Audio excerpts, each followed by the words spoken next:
challenges from exhibitionists and not asking you to fight, challenging you to fight. It's already begun to happen, hasn't it? Yes, it has.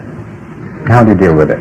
When I first learned martial art, I too have challenged many established instructors. And of course, some other challenging me also. But what I have learned is that challenging means one thing. Is that what is your reaction to it? How does it get you?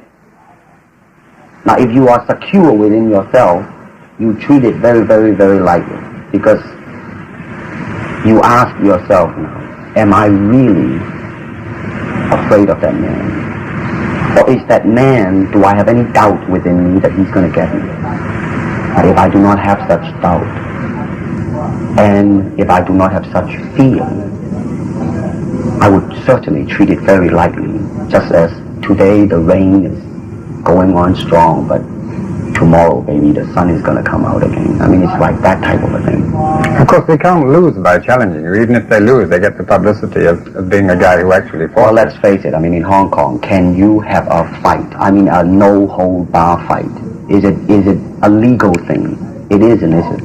And to me, you see, a lot of things, I mean, you know, like challenging and all that, I am the last to know. I am always the last to know, man. I mean, I always find out from newspapers, from reporters, before I personally realize what the hell is happening. Bruce, you were teaching martial arts in the States, and yes. two of your students were Steve McQueen and James Coburn. Did you find them tough people, the way they portrayed on the screen? Well, first of all, James Coburn definitely is not a fighter. Lover, yes.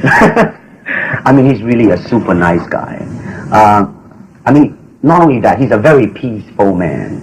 He learned martial art because he finds that it is a very, very, it is like a mirror to reflect himself.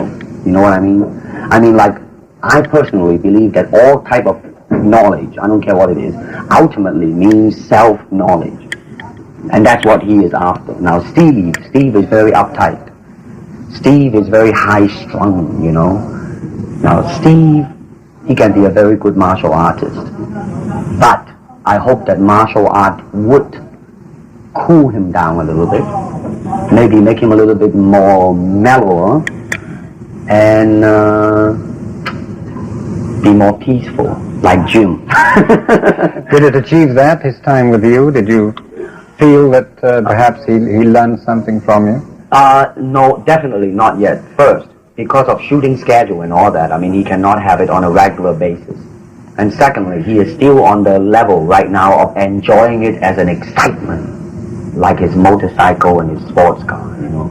Some for release of his whatever, anger, whatever, you name it. Bruce, how much of your screen personality is really you? I mean, you teach martial arts, so you're obviously very good at it. But of course, teachers are not always the best exponents or practitioners. Right. Are you able to take care of yourself, would you say? I will answer this, first of all, with a joke, if you don't mind.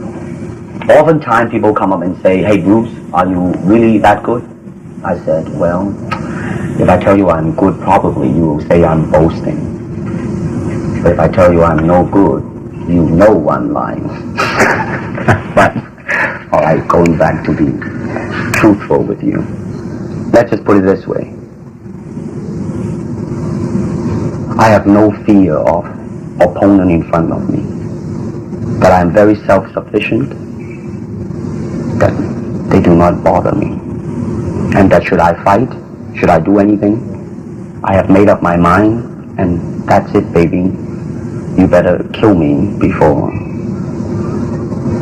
Bruce, in The Big Boss, you play a man who's very slow to anger. Yes. He's shy, diffident. You even stay out of fights in the early scenes because of a promise you made to your mother. Yes. Is that a little bit like you, or is this just a screen personality? This is definitely a screen personality, because as a person, one thing that I have definitely learned, and my life, it seems like